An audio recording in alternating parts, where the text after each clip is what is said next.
Channel के लाइक कीजिए, subscribe कीजिए, शेयर कीजिए।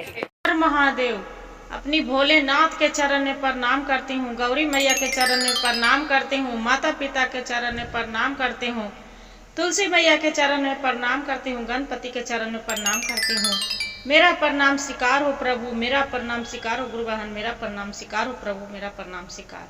देखिए गुरु बहन, चाहे बेटी गरीब घर में शादी हो और चाहे अमीर घर में शादी हो, बेटी तो ससुराल से मैके आती है और मैके से ससुराल जाती है। यही दो जगह बोलती है सभी लोग कि बेटी के जो मैके से डोली उड़ती है, ससुराल से अर्थी उड़ती है। बाकी एक गरीब घर अमीर घर के बेटी रहे और उसका बेचारी के गरीब घर में शादी हो गई। जब शादी हो गया, उसका 5 साल बीत गया, बाल बच्चा नहीं हो रहा था। सास उसका ताना मार मार के कि तू तो बांझ है। सास गोतनी उसका पूरा सास मोरा मार रहा है, उसका गोतनी बांझिन कह के पुकार रहा है। का हुआ गुरु बहन, जो सब कोई मारते हैं, सास चाहे गोतनी, बाकी जो पति के प्यार मिलता है तो वो आदमी कैसो भी जी लेते हैं और कर लेते हैं। बाकी देखिए गुरु बहन, वही बेटिया के गलती थी कि ना कभी भगवान के पूजा करती थी भोले बाबा के, और न तो कभी वो भगवान के मंदिर जाती थी। वही उसका बेचारे के गलती था। भगवान भी भोलेनाथ भी उसका साथ परीक्षा ले रहे हैं। तो देखिए गुरु बहन, जब उसका पति निकाल दिए कि तू तो बांझ है, घर से मेरा घर से चली जाओ, तो बेटी बेचारी अपना मैके गई है। मैके गई तो उसका माँ दरवाजे पर बैठी है। तो उसका माँ पूछ रही है, कौनी कारण में बेटिया ऐलू तो ससुरारिया, न ससुराया छोड़िए बेटी ऐलू तो नाई हरावा, कौनी कारण बेटी जाहू या पानी नागरिया। बेटी कह रहा है, देखा गुरु बहन, सासू मोरा मरले अम्मा, स्वामी गोतनी धैले बांझिन नाइया, स्वामी मोरा धैले अम्मा, बांझिन कही पुकारलन, मारिए पीटिए अम्मा, घरवा से स्वामी निकालन, जाइता कहाँ अम्मा अपनी से घरवा। उसका माई बोल रहे गुरु बहन कि तू जाहू की जाहू ए बेटी, कहूँ छोड़ी अपन घरवा, लौटिए ने जाहू ए बेटी अपनी नागरिया, तोरे परिछवे बेटी पतोहिया होते बांझिनिया। इतना कह के गुरु बहन उसका माई बेचार केवाड़ी जड़ लेलक। जो केवाड़ी जड़ लेलक, अब बेचारी सोचा है कि अब कहाँ जाए, कोई नहीं कहूँ दिख रहा है। तब देख रहा है कि वहाँ चल रहा है कि जाके जंगल झाड़ में कैसो वन फूल खा के अपना गुजर कर ले। तब बेचारी वहाँ चले लगल, जंगले जंगले जा रहल है। तो जंगले जंगले जा रहल है तो वहाँ पड़ी बीची जंगल में एक नागदेव भेटलन। जो नागदेव भेट गलन तो नागदेव पूछ रहलन है, कौनी कार कहाँ तो हूँ चललू शिष्या, तो हूँ घरवा छोड़िए, कौनी कारण में ये शिष्या मुहा होले मालिनामा केहू तोरा मरलैये शिष्या केहू देले गरियावले कौनी कारण में ये शिष्या लोरावत हो ढारलू। बेचारी रो रो के नागदेव से कह रहले गुरु बहन का कहत है सा 5 साला दिनमाए नागा बाबा बीते गेले हमार ससुररिया एको नाजी शिवाज गुरु दिहलन गोदी बालकावा सासु मोरा मरलन ये शिव नागा बाबा गोतनी धैले बांझिन नाइया सामी मोर बरा मरलन ये नागा बाबा झोटवा धारी घरवा निकालालन गेलिए नए हरवाए नागा बाबा माई जड़ी के बड़िया काहुनी कहाँ हम जइए नागा बाबा कहाँ बिताई हम दीनामा। नाग बाबा कहा था कि यहाँ से बेचारी रो रो के नाग बाबा से कह रहले कि नाग बाबा जो मैके हली उ ससुराल हली तो सब स्वामी मोरा घर से निकाल दिलन कि तू तो बांझ है। और यहाँ हम जो आईली मैके गेली तो माई मोरा कहा है कि घर से निकाल के कहे कि घर में तू अपन नगर चल जाओ तोरा परछाई हमर पुतो बांझ हो जात यहाँ से चल जाओ।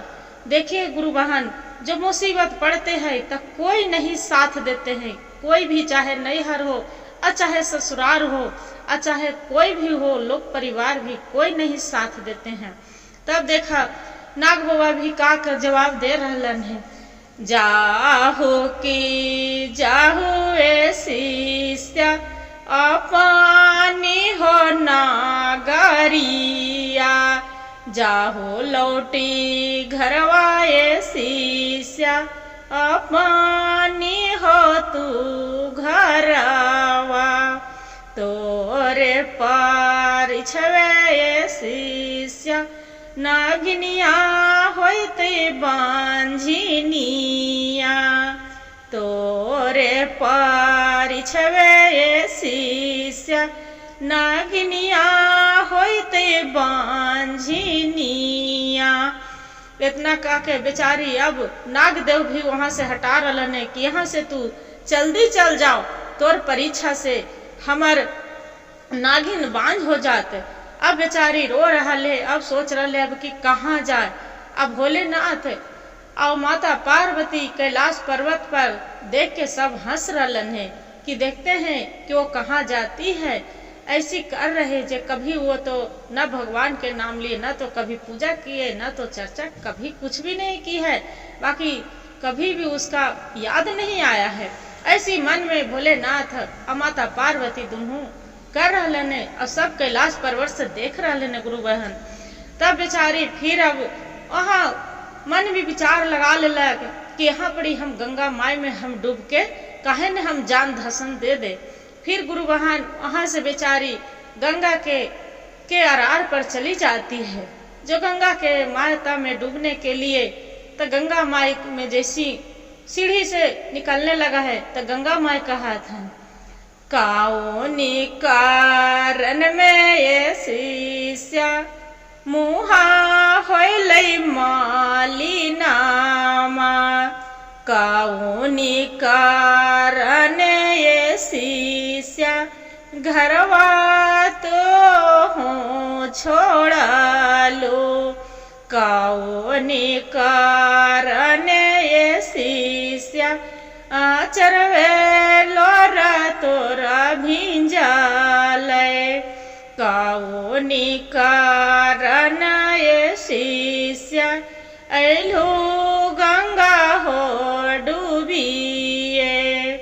बेचारी रो रो के गंगा माई के कह रहल है। 5 साला बितले गंगा मैया हमारो ससुरारिया। 5 साला बितले गंगा मैया हमार ससुरारिया।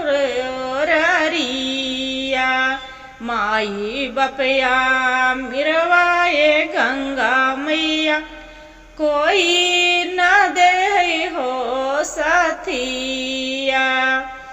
माई बपया मिरवाए गंगा मैया कोई न दे हो साथिया।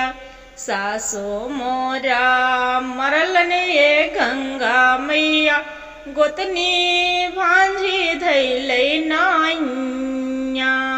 सामी मोर बांझनिया ये काही के झोटवा धर घरवा निकाले। कहाँ हमा जइए गंगा मैया ऐली डूबे देवे धासनामा। गंगा माई बोल रहल है। गंगा माई से बेचारी रो रो के बोल रहल है कि कहाँ जाए। गेली नए हरवाए गंगा मैया माई जाड़े के बाड़िया।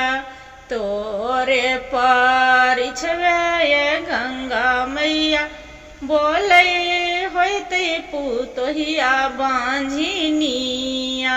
गंगा माई कहाँ हम जाएं, हम नैहर गए तो माई बोल रही है कि तू यहाँ से अपना नगर चली जाओ, बाकी तोर परीक्षा पड़ेगा, सामने परछाई पड़ेगा तो हमर पुतोह बांझ हो जाए।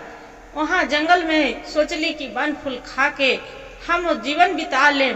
बाकी नाग बाबा भी वहाँ से भगा दिलन कि तू यहाँ से चली जाओ, तोर परीक्षा पर के परछाई दे के हमर नागिन भी बांझ हो जाए।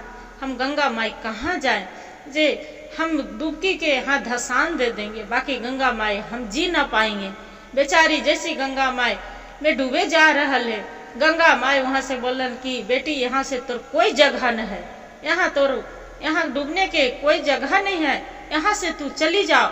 यहाँ तू डूबेगी तो फिर कोई भी हम जो रहेगी शीश बहनन चाहे कुछ भी उसका हम अपने बेटी के गोद नहीं भर पाएंगे, खाली रह जाएगा उसका गोद, कोई हम संतान नहीं दे पाएंगे, इसलिए यहाँ तो कोई जगह नहीं है। गंगा माई भी उसका साथ न दिलन, वहां से चला दिलन।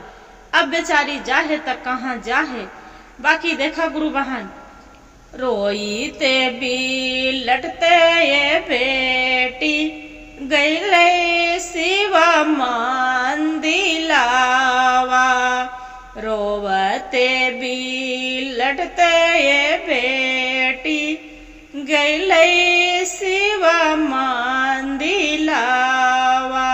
सिरावा पाटक ले बेटी रोवे लागे जरबे जरावा।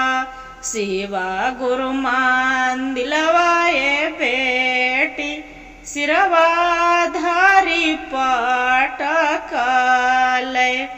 भोले बाबा होइलन ये बेटी शिवा गुरुन सहाइया।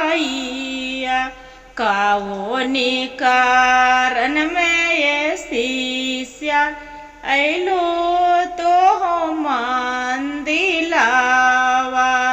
कहियो नाही कैलू ये शिष्या शिव हो ऐलो मान दिलावा। कहियो नाही ये कहीं लोटा ढरलो तो हो जलावा। कावोनी कारण में शिष्या पटकल हो सिरावा। बेचारी फिर रो रो के भोले बाबा से कह रहल है 5 साला बितले शिवा गुरु हमारो ससुरारिया।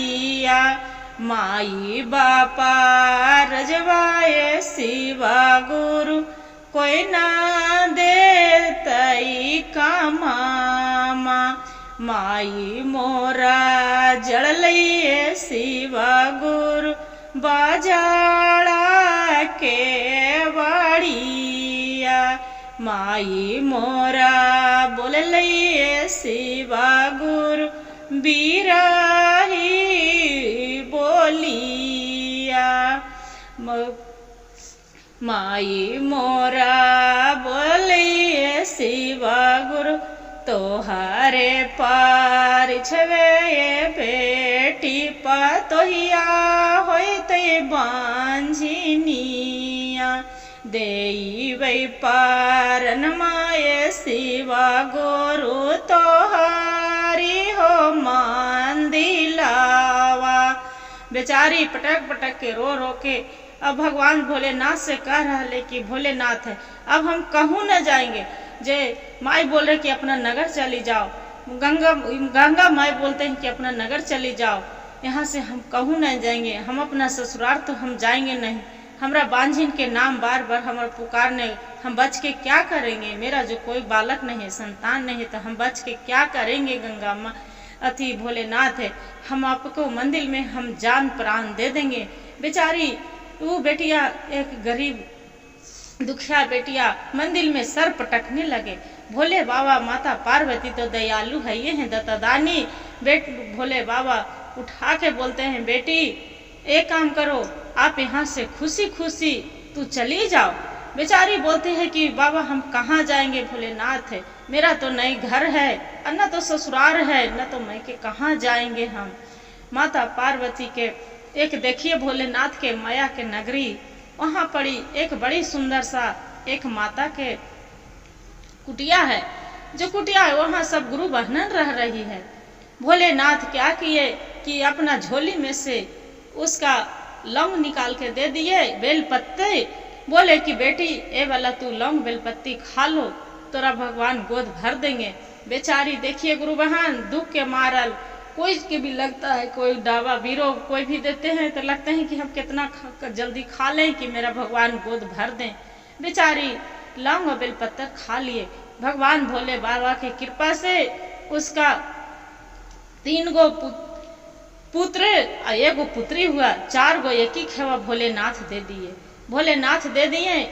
उसका पति कुटिया में रह रहे थे। एक दिन देख रहे अपना बच्चे के साथ गुरु बहन जा रहे घूमने, तब देख उसका पति आए तो देख रहे कि अरे एकरा तो एक भी संतान नहीं था, ये बच्चा कैसे हो गया? बाकी भोलेनाथ के तो माया रचल। उसका पति बोलते हैं कि चलो मेरे साथ घर चलो, जे आपका तो हम सोचते थे कि तू बांझिन है, बाकी तो तोरा तो 4 गो लाल 3 गो लाल है, 1 गो सीता जैसी बेटी है। वो बोलती है तो हूँ जे निकल लो जी सामी, बांझिन कही घरवा निकाल लो। कवनी हम मुँह में जी सामी, जइए तोहरो घरवा। हम नहीं जइबो जी सामी, तोहरे हो दुआरिया। अपने बालकवा के ले के काटावे दिन हो रतिया।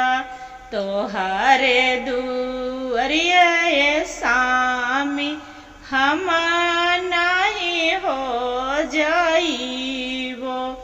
बेचारा क्या कर रहा है? उसका पति फिर समझा रहे हैं कि मेरे से गलती हो गया, अब क्या करें? हम सोचते थे कि आपको बाल बच्चा नहीं होगा।